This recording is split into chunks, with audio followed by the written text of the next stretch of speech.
নমস্কার, আপনারা দেখছেন ইন্ডিয়া 365 ডেজ নিউজ, সত্যের সাথে সাধারণের পাশে। বেঙ্গল আর্ট ফ্যাক্টরি পক্ষ থেকে আয়োজিত হচ্ছে 201তম স্প্রিং কালার কার্নিভাল। মোট 115টি পেন্টিং, 2টি স্কাল্পচার, 16টি ফটোগ্রাফি ও হ্যান্ডক্রাফট সহযোগে এই 200তম চিত্র প্রদর্শনীটির শুভ সূচনা হয় কলকাতার Birla academy of art cultural. বিশিষ্ট পেইন্টার প্রাবল বারাল, ফটোগ্রাফার এঞ্জন ডেকা সহ শিয়ামালি আচারি ও চেটালি ডেস সহ বেঙ্গল আর্ট ফ্যাক্টরির সমস্ত শিল্পীবৃন্দের উপস্থিতিতে প্রজ্বলন ও দ্বার উদ্ঘাটন এর মাধ্যমে 25 ফেব্রুয়ারি এই চিত্র প্রদর্শনী শুভ সূচনা হয়। এই প্রতিবেদনটি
দেখো, দেখতে দেখতে তোমরা 201 এই নাম্বারে পৌঁছে গেছো। সত্যি কথা বলতে বলার কিছু নেই। ভীষণ পরিশ্রম করলে একটা জিনিসকে এত দূর পর্যন্ত এগিয়ে নেওয়া যায়। এবং আমারও মনে আছে অনেক বছর আগে আমি বেঙ্গল ফ্যাক্টরির আন্ডারে ওদের গ্রুপ শোয়ে আমিও পার্টিসিপেট করেছিলাম। দেখতে দেখতে এতগুলো বছর পেরিয়ে এলাম।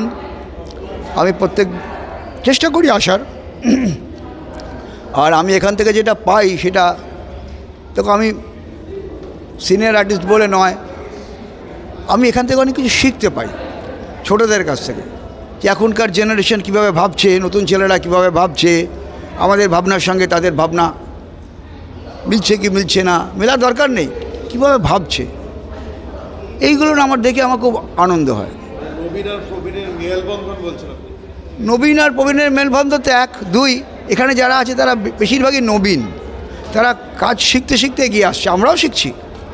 তো সেইটাই যে এই যে নতুন ছেলের মেয়েরা কাজ করছে, কি ভাবছে, কীভাবে করছে, দেখো দিন তো পাল্টাচ্ছে, সময় তো বসে থাকছে না, এইভাবে নতুন নতুন সময়কে তারা কিভাবে ডিপিক্ট করছে, কিভাবে ধরছে তারা, সেটা আমার কাছে খুব শিক্ষণীয়। আর দ্বিতীয় কথা এটা বলেই শেষ করব, রাশিয়ার একটা প্রবাদ আছে যে প্রথমে ছাত্ররা গুরুর কাছ থেকে শিখবে, পরে গুরু ছাত্রের কাছ থেকে শিখবে। মানে এই শেখাটা, লার্নিং, এটা চলতেই থাকবে। গুরু টু শিষ্য, আবার শিষ্য টু গুরু। শিষ্যের কাছ থেকেও গুরু শিখবে। যখন শিষ্য একটু বড় হয়ে মাতব্বর হবে, তখন তাকে ফেলে দেওয়ার নয়, তার কাছেও শেখার আছে। হ্যাঁ, আমি বলছি যে এরকম চলুক, 201 পরে আমি 501 দেখতে চাই, বুঝেছো? 501 পরে 555 তাও হতে পারে, বুঝতে পারছো? ওকে, এরকম না। আমি একটা কথা বলি না, বলছি যে যেটা খুব আমার খুব ভালো লাগে, যেটা হয়তো আমাদের সময় এতটা ছিল না, যেটা যে ইয়াং যারা, তারাও তো একটা কোনো জায়গায় তাদের কাজটা দেখাতে চায়। আমরা যখন কোনো কাজ করি তখন আমাদের প্রাণ ছটফট করে কাউকে দেখাই, দেখাবো না কাকে?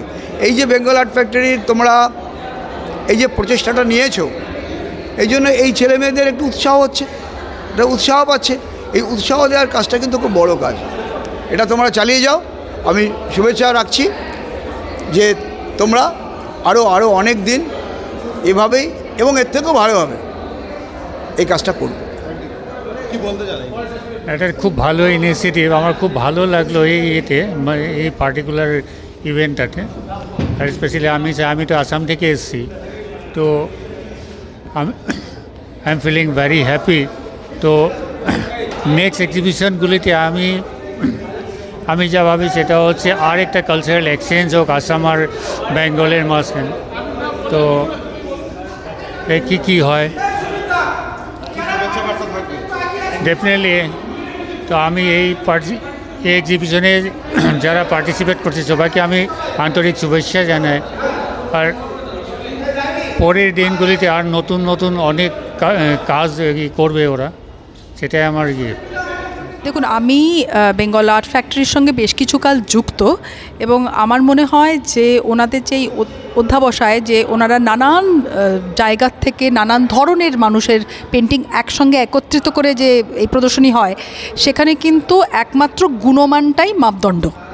হ্যাঁ, এবং ওনাদের এই যে উদীয়মান আর্টিস্ট যারা, তাদের যে এই যে অনুপ্রেরণা দেওয়া, তাদের যে এই যে হাত ধরে তাদের খানিকটা রাস্তা পার করিয়ে দেওয়া, এইটা আমার কাছে খুব দারুণ লাগে। কারণ এখানে কিন্তু কোনো রকমের হিডেন কোনো এজেন্ডা নেই। ওদের একমাত্র এজেন্ডা হচ্ছে যে ওনারা এদের যাতে করে ভালোভাবে উদ্ভাসিত হয় এদের আর্ট, সেটাই চেষ্টা করছেন। এটাই ওনাদের একমাত্র লক্ষ্য।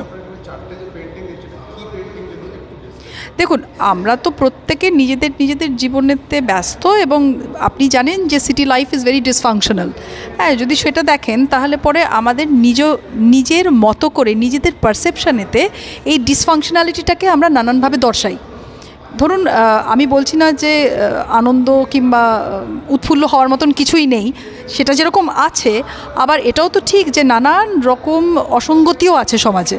সেই অসঙ্গতিগুলোকে আর্টিস্ট তার নিজের মনোভাব অনুযায়ী রিপ্রেজেন্ট করে, এবং আমার আর্টটাও ঠিক সেরকম। আমার দুটো কোলাজ এবং দুটো পেন অ্যান্ড ইঙ্ক আছে, এবং আপনি যদি সেগুলো দেখেন, আপনি দেখবেন বেশিরভাগই ইন্টারপ্রিটেশনাল, মানে আমার নিজস্ব মতে আমি ওই আইডিয়াটাকে তুলে ধরবার চেষ্টা করছি। প্লাস দেখুন, আমি একজন মহিলা, বুঝতেই পারছেন, এবং একজন শিক্ষিকাও বটে। তার ফলে আমার মনে হয় কিছু সামাজিক দায়ভার থাকে আর্টিস্টদের। আমার প্রতিবাদটা একেবারেই আমার আর্টের মাধ্যম দিয়েই হয়। এবং দেখুন, আপনারা যারা দেখবেন তারা নিজের মতন করে সেটাকে ইন্টারপ্রেট করবেন, সেখানেই আমার সাফল্য। কারণ আমি এক মতামত নিয়ে বানিয়েছি, কিন্তু আপনারা যদি তার নানান রকম আলাদা ইন্টারপ্রিটেশন করেন, এবং সেটা যদি আপনাদের দেখে ভালো লাগে, নাড়া দেয়, কিংবা এমনকি আপনারা যদি বীতশ্রদ্ধাও বোধ করেন, তাহলে পরে আমি মনে করব যে আমি অ্যাজ অ্যান আর্টিস্ট খুব সাকসেসফুল। আমি এটাই বলতে চাই যে বেঙ্গল আর্ট ফ্যাক্টরি অনেক নতুন, এবং যারা যেসব আর্টিস্টরা উঠছে, এইরকম আর্টিস্টদের উনি অনেক উঠিয়েছেন এবং অপরচুনিটি দিয়েছেন বিভিন্ন গ্যালারিতে, বিভিন্ন এক্সিবিশনে এক্সিবিট করার জন্যে। এবং এটা খুবই একটা ভালো জিনিস যে আমাদের মতন আর্টিস্টরা যারা হয়তো গত 10-15 বছর ধরে কাজ করে যাচ্ছে, তাদের এইসব গ্যালারিতে এক্সিবিট করার যে অপরচুনিটি যেটা দেওয়া হয়েছে, এটা খুবই ভালো। কি শুভেচ্ছা বার্তা থাকবে বেঙ্গল আর্ট ফ্যাক্টরি?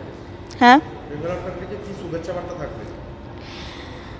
আমি তো এটাই বলবো যে নানান রকমের মিডিয়া, যেরকম sculpture, photography, painting, oil painting, acrylic, এখানে যেখানে দেখানো হয়েছে, এইখানে আমরা বিভিন্ন রকমের এক্সপোজার পাচ্ছি এখানে বেঙ্গল আর্ট ফ্যাক্টরিতে, এবং এইটা আমাদের চোখটাকে খুলে দিয়েছে, অনেকটা খুলেছে, যে বিভিন্ন রকমের আমরা এই পেন্টিং ক্রিয়েশন, যেগুলো ক্রিয়েটিভ ওয়ার্ক, এগুলো দেখতে পাচ্ছি।